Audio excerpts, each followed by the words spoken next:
This is also interesting. One of the guys that we got plenty of voicemails about, Joe Milton, has been traded, or they at least have agreed to a deal. Patriots are trading Joe Milton in a 7th-round pick to the Cowboys for a 5th-round pick.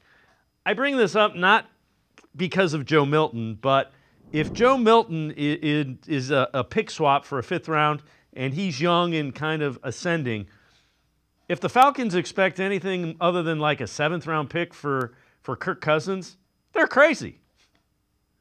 Yeah, and I think that's especially if they're not going to take a lot of money. Obviously, the more money they take, the more valuable a pick the Browns would have to give up in a trade to get Kirk Cousins. And you kind of wonder how that game of chess is going to go, especially if we get to the end of the draft and say the Browns draft Travis Hunter at 2 and Jalen Milroe at, say, they trade up to pick number 30 to get that 5th-year option. Jalen Milroe is probably not going to play much his rookie season. And I've said before, I would do everything in my power to redshirt him for the entire season and go to Kirk Cousins, basically say, if you have permission from the Falcons to talk to Kirk Cousins and basically say, hey, we have this guy Jalen Milroe, but we're gonna try everything we can to not play him until he's ready to go, and all those sorts of things. That might be, maybe that's something that gets him interested. But again, if you're the Falcons, you, as much as they've been trying to create leverage out of all of this, the only leverage they have is basically, how much money is the other team willing to take as far as the quality of the draft pick? If the Browns take on more money,